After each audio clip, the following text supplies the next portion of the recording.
주님을 기다리는 모든 이들에게 하늘의 평화와 기쁨이 임하시기를 바랍니다. 말라기 선지자가 말하던 이 당시의 민심은 곧 백성들의 마음 상태를 보면 그들은 상당히 자부심이 있었습니다. 왜 그렇습니까? 70년 만에 이 바벨론 포로에서 돌아왔습니다. 그리고 그렇게 이 고난의 상황에서도 불구하고 천신만고 끝에 어려움을 극복하고 하나님의 성전을 건축하였습니다. 그러니 우리 당대에 이런 놀라운 역사가 이루어졌구나, 우리는 얼마나 대단한 사람인가 하는 자부심이 충만하였습니다. 그리고 그 자부심만으로 그치는 것이 아니라 우리가 이렇게 하나님께 충성했으니 주께서 우리에게 분명히 한량없는 축복을 주실 것이다 라는 기대감이 엄청났습니다. 이제 받을 축복이 얼마나 될까 앉아서 그거를 계수하고 있었습니다. 그것도 그럴 것이 솔로몬이 첫 번째 성전을 건축하고 난 뒤에 어떤 일이 있었습니까? 열왕기상 8장 10절과 11절에 보면은 제사장들이 성소에 나올 때 주님의 성전에 구름이 가득 찼다. 11절에 주님의 영광이 주님의 성전에 가득 채워서 구름이 자욱하였으므로 제사장들이 서서 이를 볼 수가 없었다. 하나님의 구름이 가득하고 하나님의 음성이 들릴 때 그들은 얼마나 감격했습니까? 이스라엘 백성들은 하나님께서 우리가 드리는 모든 영광을 받으시는구나 하는 감동과 감격이 그런 가운데 있었을 것입니다. 두 번째 성전을 지어진 이스라엘 백성들도 내심 솔로몬 성전을 봉헌할 때 그 영광을 기대했습니다. 그런데 구름 한 점은커녕 안개도 서리도 하나 없었습니다. 그래서 이스라엘 백성들은 화가 났습니다. 하나님의 성전을 바쳤는데 이게 어찌된 일이냐, 이상하다, 이럴 리가 없는데 하면서 크게 실망을 합니다. 학개 2장 9절에 보면은 학개 선지자가 이스라엘 백성들에게 그 이유를 이렇게 설명합니다. 이 성전의 나중 영광이 이전 영광보다 크리라. 무슨 뜻입니까? 두 번째 성전이 의미하는 것은 손으로 지은 성전이 아니라 장차 진정한 성전이 되신 예수 그리스도를 의미합니다. 진정한 성전인 예수님이 오실진데 왜 그림자를 원하느냐, 왜 너희들이 구름을 갖다가 원하느냐. 이제 구름이 임할 것이 아니라 장차 하나님이 진짜 성전 되신 예수님을 보내주실 것이라는 메시지입니다. 그런데 이스라엘 백성들은 학개의 선지자의 말을 듣습니까? 듣지 않습니다. 괜히 구름이 안 나타납니까? 저런 소리 한다고 비아냥거립니다. 그래서 이들은 이게 도대체 무슨 일이냐, 하나님을 위해 성전도 짓고 이렇게 충성하고 우리가 몸과 마음을 다 바쳤는데 우리가 기대한 것은 아무것도 이루어지지 않구나. 그러면서 하나님을 원망하기 시작합니다. 그러면서 우리가 말라기 2장 17절 말씀을 우리 한번 읽어보겠습니다. 같이 읽겠습니다. 시작. 너희가 나를 여호와를 괴롭게하고 우리가 어떻게 여호와를 괴롭혔나이까. 이는 너희가 말하기를 여호와를 하는 자는 여호와의 좋게 보이며 그에게 기쁨이 된다 하며 또 말하기를 정의의 하나님이 거기 계시다 하며 나쁜 짓을 하는 자가 하나님께서 그들을 갖다가 착하게 본대요. 그리고 악을 행하는 자가 하나님의 기쁨이 된대요. 이렇게 하면서 하나님을 조롱하는 것입니다. 그러면서 정의의 하나님이 어디 계시냐? 계시면 나오라. 그러면서 이런 식으로 하나님의 이름을 욕되게 하는 이들의 모습이었습니다. 이스라엘 백성들이 공의의 하나님이 어디 있느냐? 하나님을 조롱하고 빈정거릴 때 하나님께서는 말라기 선지자를 통해서 약속을 주십니다. 그 말씀이 말라기 3장 1절입니다. 3장 1절을 보겠습니다. 같이 읽겠습니다. 시작. 만군의 여호와여, 내가 내 사자를 보내리니 그가 내 앞에서 길을 준비할 것이요 또 너희가 밤과 주가 갑자기 그의 성전에 임하시리니 곧 너희가 사망과 언약의 사자가 임할 것이다. 아멘. 그렇습니다. 여기서 내가 사자를 보낸다. 이 무슨 말입니까? 이 사자는, 이 말씀은 이사야 40장 3절에 나오는 말인데 세례 요한을 보낸다는 말입니다. 그가 나의 갈 길을 준비할 것이고 예비할 것이다. 그리고 너희의 구하는 바 주가 홀연히 그의 성전에 임할 것이다. 주가 누구입니까? 이제는 예수 그리스도께서 구름으로 임하시는 것이 아니라 진짜 영광 대신 주님께서 성전에 임하시겠다는 것입니다. 너희가 오랫동안 기다린 그 언약의 탁사가 이를 것이다. 하나님은 언약의 탁사를 보내 주님 오실 길을 준비하겠다는 말씀입니다. 그 특사는 언약의 특사를 일컫습니다.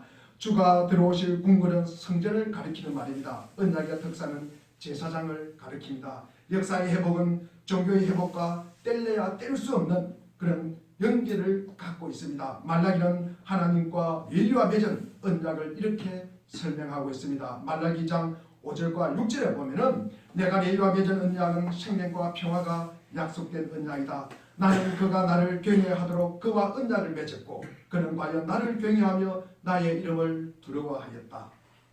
그는 늘 참된 법을 가르치고 그릇된 것을 말하지 않았다. 그는 나를 불편하게 하지 않고 나에게 늘 정직하였다. 그는 또한 많은 사람들을 도와서 악한 길에서 돌아서게 하였다. 제가 세 번역으로 읽었습니다. 제사장들의 소임은 백성들이 하나님에 대한 경외심을 품도록 하는 것입니다. 그러면서 사람들에게 참된 법을 가르치고 그리고 사람들이 악에서 돌아서라. 그러나 현실은 그렇지 못했습니다. 그들 스스로 바른 길에서 벗어났고 사람들을 객길로 가도록 이물로 다른 길을 가도록 가르치고 그리고 맺은 언약을 배신합니다. 왜 그랬습니까? 이 제사장들이 제 욕심에 이끌렸기 때문입니다. 가장 아름다운 것이 타락하면 가장 추한 법입니다. 하나님도 타락한 예배에 대해서 염증을 느꼈습니다. 그래서 말씀하십니다. 말라기 1장 10절에 보니까 너희 가운데서는 누가 성전문을 타락하더라. 너희들이 내 제단에서 헛된 불을 갖다가 피우는 것을 내가 보지를 못하겠다. 하나님에 대한 경외심도 없어요. 하나님에 대한 두려움도 없습니다. 하나님에 대한 소망도 하나님에 대한 기대도 전혀 없는 그런 예배를 드리고 있었습니다. 나는 너희를 싫어한다. 나 만군의 주가 말한다. 너희가 바치는 제물도 이제는 받지 않겠다. 이게 이스라엘의 현실이었습니다. 그러나 이제 하나님은 특사를 보내 주님 오실 길을 준비하겠다고 말씀하십니다. 언약의 특사는 죄악을 심판하고 처벌하는 분인 동시에 사람들의 부정과 죄악을 씻으시는 분이십니다. 그분은 금과 은을 연단하는 불과 같이 표백하는 제물과 같이 우리 가운데 다가오십니다. 믿음이란 자기의 부족함과 허물을 정직하게 인정하고 주님의 은총 앞에 우리 자신을 맡기는 것입니다. 하나님은 우리를 당신의 형상으로 따라 지음받았지만 우리는 저마다 제 욕심에 이끌려 사느라고 불투명한 존재가 되었습니다. 하나님 마음의 창이 흐려진 결과 우리는 하나님을 보지도 못하고 우리를 통해서 하나님을 드러내지도 못하는 그런 모습이 되었습니다. 그런 우리의 불투명함을 주님 앞에 다 내려놓아야 합니다. 아프더라도 우리는 불과 잿물을 통과해야 합니다. 은혜가 아니고는 우리는 우리의 자아가 무너지지 않으니 말입니다. 그래서 모든 문제의 해결사 되신 분이 바로 예수 그리스도가 될 것입니다. 진짜 영광, 진짜 축복이 무엇인지 깨닫게 될 것을 말씀해 주고 있습니다. 예수님께서는 이 땅에 오셔서 무슨 일을 하셨습니까? 우리 2절과 3절 오늘 본문 2절과 3절을 읽어보겠습니다. 2절 3절 시작. 그가 임하시는 날을 누가 능히 알며 그가 나타나는 때에 누가 능히 섬기며 그는 금을 능하는 자의 불과 표백하는 자의 제물과 같을 것이나 또한 은을 능하여 깨끗하게 하는 자같이 앉아서 그의 자손을 깨끗하게 하되 그분같이 그들을 능하나니 그들이 공의로운 제물을 다 여호와께 바칠 것이라. 아멘. 고향에서 레위기에 보면은 우리는 번제, 소제, 화목제, 속제제, 속건제 등 이 제사를 드립니다. 왜 제사를 드렸습니까? 모두 여호와 하나님 앞에 나가고 이 정결하게 하는 예식입니다. 깨끗한 자만이 하나님 앞에 나갈 수가 있습니다. 정결한 자만이 하나님을 만날 수가 있습니다. 우리 누가복음 17장 지난번에 말씀을 전한 것과 같이 나병에 걸린 환자들은 동리 밖으로 격리되어 지내야 합니다. 그러나 예수님은 우리가 마태복음 8장 3절에 보니 예수님께서는 손을 내밀어 그 나병 환자를 갖다가 친히 안수하여 줍니다. 그러면서 깨끗하게 드리라. 주님의 말씀으로 그는 곧 나병이 낫게 됩니다.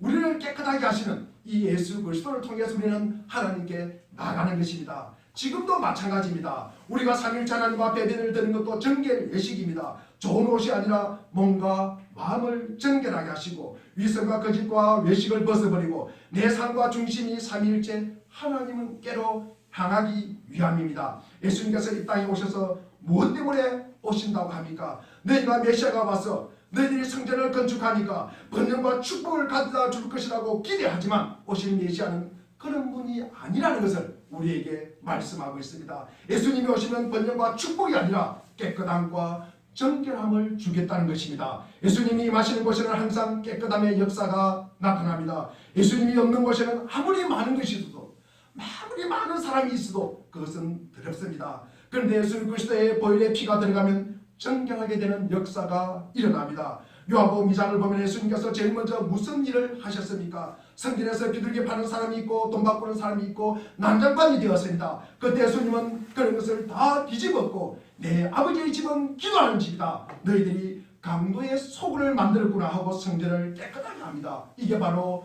예수 그리스도의 주님의 역사입니다. 그리고 예수님께서는 어떤 곳을 깨끗하게 하십니까? 바리새인의 가르침을 바르게 만듭니다. 이스라엘 백성들이 이 바리새인들의 가르침을 받아가지고 엄청 영적으로 혼탁해 있었습니다. 마태복음 5장에 보면은 너희가 바리새인들에게 이렇게 들었지만 너희들이 바리새인들에게 이렇게 가르침을 받았지만 그것이 아니라 계속해서 바리새인의 가르침을 뒤엎고 있습니다. 마태복음 5장 21절과 22절도 보면 옛사람에게 말한 바 살인을 하지 말라. 누구든지 살인하면 심판을 받게 되리라고 하였다는 것을 너희가 들었으나 너희가 바리새인으로부터 이 말을 들었으나 나는 너희에게 이르노라. 형제에게 바보라 그러고 얼간이라 그러고 욕하는 자마다 심판을 받게 될 것이다 라면서 바리새인의 가르침을 뒤엎어버립니다. 마태복음 5장 27절과 28절을 보십시오. 가늠하지 말아라 하고 하는 말을 너희가 들었다.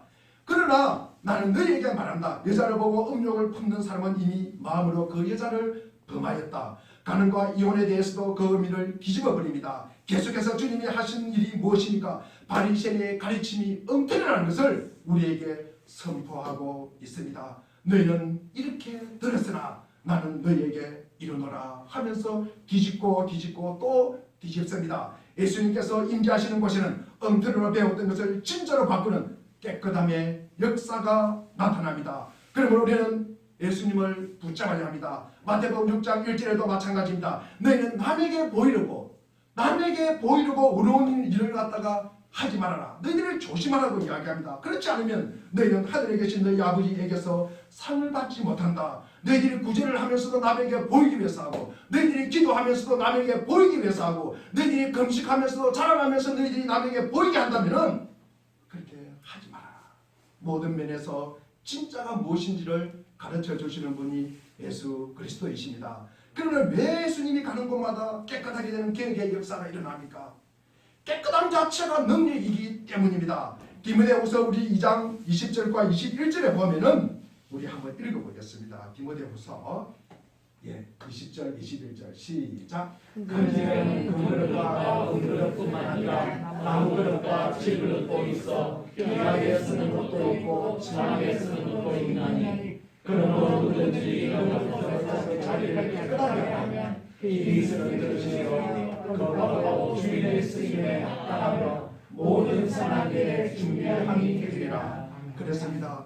깨끗한 그릇이 좋은 일에 쓰임받고 귀한 그릇이라는 말씀입니다. 하나님께서 깨끗한 그릇을 들어서 그에게 하나님의 모든 능력을 다 부어주심으로써 자신의 일을 이루어 가신다는 말씀입니다. 그러면 하나님께서 주의 종들을 깨끗하게 만드는 방법이 무엇입니까? 물론 주님의 십자가를 붙잡는 것입니다. 그런데 하나님께서 쓰시는 방법은 우리 2절에 나와 있습니다. 그러나 그가 이르는 날에 누가 견디어내며 그가 나타날 때 누가 살아남겠느냐? 그는 금과 은을 연단하는 불과 같을 것이며 표백하는 잿물과 같을 것이다.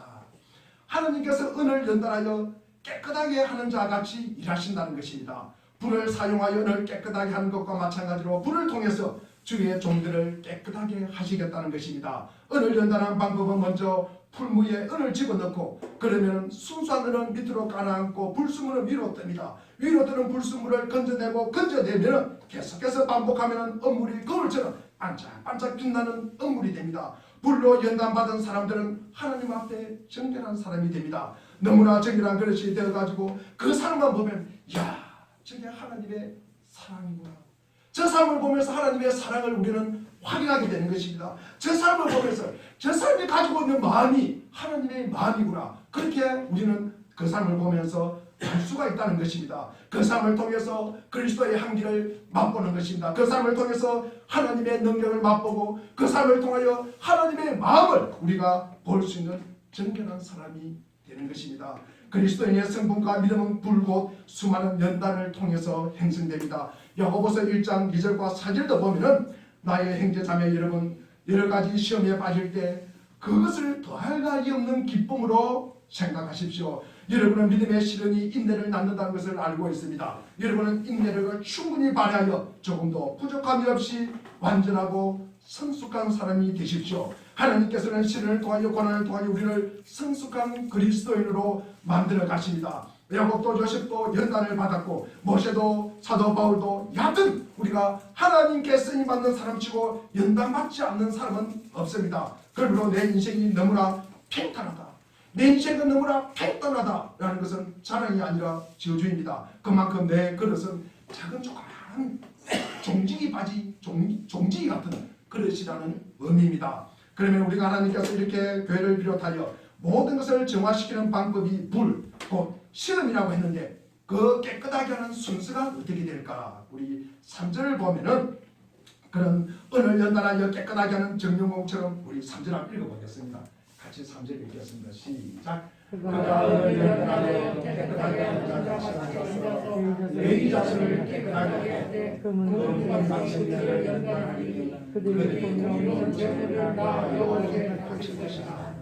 하나님께서 제일 먼저 깨끗하게 하고 그리고 정화하기로 마음먹은 대상이 누구입니까? 레위 자손입니다. 레위 자손. 영적 지도자입니다. 즉 하나님의 교회로부터 깨끗하게 하십니다. 그러니까 하나님께서 제일 먼저 하나님의 지도자, 하나님이 택한 백성부터 변화시킨 다음에 그들의 변화를 통해서 주변에 있는 많은 사람들을 변화시키는 방법을 사용하시는 것입니다. 그러므로 하나님의 관점에서 보면 최고의 위기는 무엇입니까? 성도들이 더러워지는 것입니다. 성도들이 깨끗하지 않는 것은 하나님이 너무 마음이 아파하는 것입니다. 내가 이 세상을 깨끗하게 하는 도구가 너희인데 너희가 더러워지면 어떻게 되겠느냐. 그러므로 하나님께서 제일 먼저 깨끗하게 하는 작업을 교회에서 일어나게 함을 우리는 기억하셔야 합니다. 한번 생각해 보십시오. 사회가 썩었다고 아무리 이야기해도 사회가 바뀝니까? 바뀝니까? 교회가 거듭나기 이전에는 사회에는 소망이 없습니다. 믿는 사람들이 정신을 못 차리는데 사회가 정신을 차리겠습니까? 사회가 내가 깨끗하게 해야 된다고 자기들이 자책을 합니까? 회개를 합니까? 절대 그렇지 않습니다. 우리부터 깨끗함이 시작되어야 합니다. 하나님께서 우리에게 말씀을 주시고 우리에게 정결한 삶을 허락해 주실 때 그리고 우리가 변화될 때 비로소 나머지 모든 부분이 변화될 수 있다는 사실을 우리는 꼭 기억하시기를 바랍니다. 에스겔 47장을 보면은 성전 문지방 밑에서 물이 흘러나와서 발목을 적시고 무릎을 적시고 허리까지 오르고 그 다음에 건너지 못할 강이 되었다. 그렇게 되어서 모든 것을 살리더라는 말씀이 나옵니다. 그럴 때 열매가 끊어지지 아니하고 잎사귀는 약재로가 되었다 라고 에스겔 47장 12절에 말씀합니다. 잎사귀조차도 버릴 것이 하나도 없다는 것입니다. 교회에서 흘러나오는 것은 버릴 것이 없음을 우리에게 보여주고 있습니다. 이 사회를 살리는 방법도 똑같습니다. 위로부터입니다. 교회에서입니다. 생수의 강이 흘러가는 곳마다 살리는 역사가 일어날 것입니다. 살리는 일은 제일 먼저 교회에서 그리스도인으로부터 시작되어야 함을 이 아침에 우리는 다짐하시기를 바랍니다. 이렇게 주의 종들이 깨끗하게 돌아오니까 어떤 결과가 벌어졌습니까? 우리 4절을 갖다가 읽어보겠습니다. 4절 읽겠습니다. 오늘 본문 4절입니다. 시작. 그때 여호와 예루살렘의 봉헌물이 옛날과 그때와 같이 나 여호와께 기쁨이 되리라. 이제 주의 종들이 깨끗하니까 이제 주의 종들이 회개하고 돌아오니까 이것이 하나님 앞에 뭐가 되었다?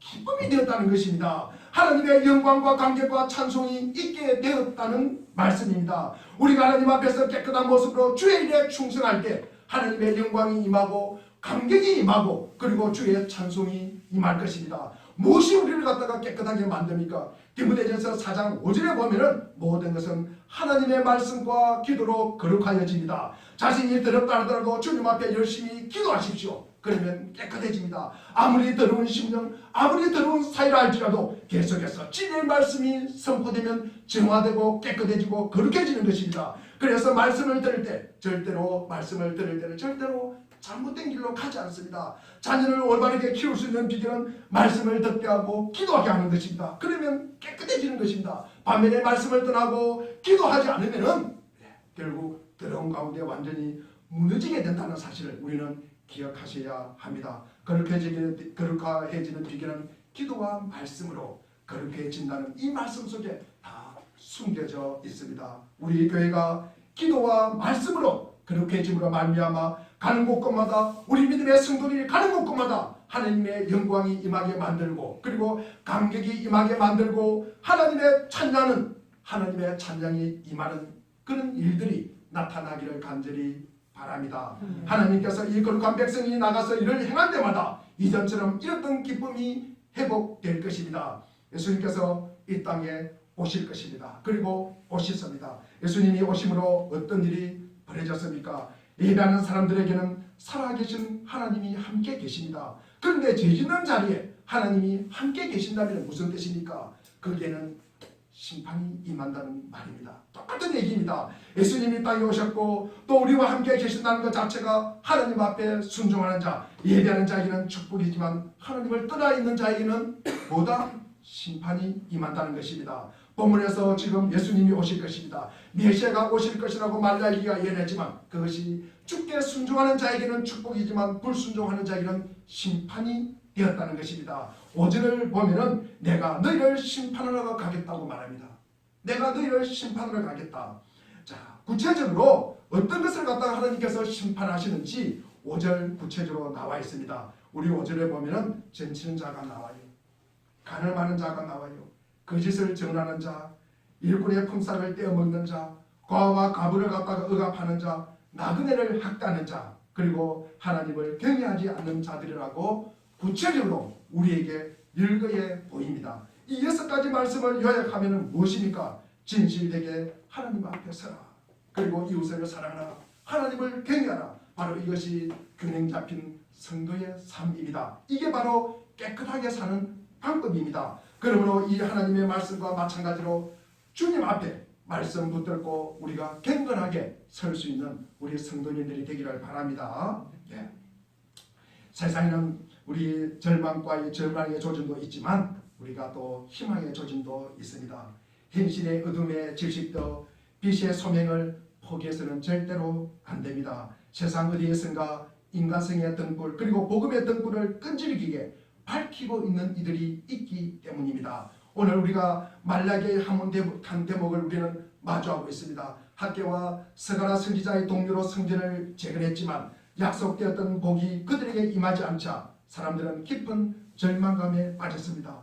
오늘을 사는 우리에게도 마찬가지입니다. 사회 전체의 냉소와 환멸의 분위기가 감돌기 시작합니다. 종교적인 실천은 없었던 것은 아니지만 예배는 변질되고 제사장들은 무책임하였습니다. 율법은 무시되었고 영적 불신이 팽배해 있었습니다. 이 악한 자들이 번성하는 것을 보면서 사람들은 착하게 살아봤자 아무 소용이 없다고 자책을 하게 되고 역사 허무주의에 빠지게 됩니다. 하나님의 정의를 믿지 못했기에 사람들은 불의한 현실을 그저 받아들이는 것이 상책이라고 생각을 하게 하는 것입니다. 하나님은 말라기를 통해서 낙심한 백성들을 격려합니다. 오늘을 사는 우리에게 하시는 위로와 격려의 말씀입니다. 대림절 두 번째 주일을 맞이하였습니다. 이런 낙심과 절망에 있는 사람들에게 우리 주님께서는 이런 약속을 해주십니다. 6절을 읽어보겠습니다. 6절 시작. 나라리와는 변하지 아니하나니 그러므로 야곱의 자손들아 너희가 성령을 믿지 아니하느니라. 하나님의 백성은 결코 넘어지지 않을 것입니다. 이것이 성도의 기민에 관한 말씀입니다. 존 서도트 목사님은 믿음의 자녀들은 천국의 사냥개가 물고 있는 것과 똑같다. 납치를 않는다는 것입니다. 믿음의 자녀들은 우리 주님께서 꼭 붙잡고 계신다는 말씀입니다. 시편 우리 37편 24절을 한번 읽어보겠습니다. 우리 같이 읽겠습니다. 시작.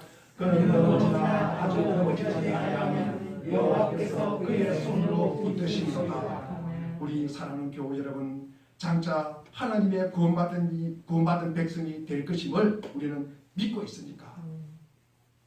무엇 때문입니까? 자신의 능력 때문입니까? 자신의 다짐 때문입니까? 자신의 결심 때문입니까? 아닙니다. 하나님의 사랑과 약속 때문입니다. 내가 구원받은 확실성은 내 고집이나 내 의지나 내 능력이나 내 지식이나 내 지혜가 아니라 하나님이 나를 붙들고 계신다는 사실입니다. 우리 인생도 내가 주님을 잡은 것이 아니라 주님이 나를 붙잡고 계신다는 것입니다. 우리를 잡고 안 놓으신다는 것입니다. 저는 넘어지나 아주 엎드리시지 않으면 여호와께서 손으로 붙드심이로다. 하나님께서 잡으셨기 때문입니다. 우리가 예레미야 예가 3장을 보겠습니다. 19절과 22절 우리 천천히 같이 한번 읽어보겠습니다. 시작. 내가 고초와 재난으로 선수와 강직을 기억하소서. 내 마음이 그것을 기억하고 내가 신기하노라. 이것을 내가 내 마음에 담아두었더니 그것이 오히려 나의 소망이 되었사오는 여호와의 인자와 긍휼이 하시므로 우리가 진멸되지 아니하리라. 우리가 인간의 모습을 보니까 회개할 것 같지 않습니다. 그런데도 하나님을 바라보자 주님의 자비와 긍휼이 무궁하다는 약속이 있으니까 우리를 붙들어 주실 것이라는 소망을 갖게 되는 것입니다. 교회도 마찬가지입니다. 이 많은 뼈들이 살아날 수 있을까 하는 답답함이 있습니다. 그러나 주님을 쳐다봅니다. 주님의 약속이 있습니다. 내 약속을 증거하고 성령을 증거하면 저들이 살아날 것이다. 그 약속을 붙들고 소망을 갖습니다. 내 중심에 회상한 적 오히려 소망이 싸움은 주님의 약속 때문입니다. 주님의 말씀 때문입니다. 이거 붙들고 일어난다는 것입니다. 성도도 마찬가지입니다. 우리의 여러 가지 환경, 답답함이 있습니다. 낙심하지만 중심에 회상한 적 오히려 소망이 싸움은 주님의 크나큰 자비와 긍휼이 있기 때문입니다. 하나님께서 그나마 우리를 건져주실 것이기 때문입니다. 저 답답한 사람도 변화될 것입니다. 저 죽은 사람도 살아나게 될 것이라는 소망을 우리가 갖게 되는 것입니다. 그것이 바로 우리 성도의 소망의 근원입니다. 오실 주님을 기다리는 대림절입니다. 삶이 힘겨울수록 오시는 분에 대한 그리움을 우리는 품고 살아가야 합니다. 우리가 진정 주님을 그리워한다면 그분과 함께 만들어갈 세상에 대한 그림을 잘 그려야 합니다. 죄와 욕망으로 얼룩진 우리의 마음을 깨끗하게 해야 그 그림이 잘 보일 것입니다. 이 하나님의 소망을 붙들고 우리 인간이 불가능하다고 하는 모든 것들을 가능하게 만들고 우리를 절망하게 하며 답답하게 하는 모든 것들을 소망으로 변화시키는 능력의 성도가 되기를 간절히 바랍니다. 그리하면 모든 지각에 뛰어난 하나님의 평강과 그리스도 예수 안에서 우리의 마음과 생각을 지켜주시고 보호하여 주시고 인도하여 주실 것입니다. 기도하겠습니다.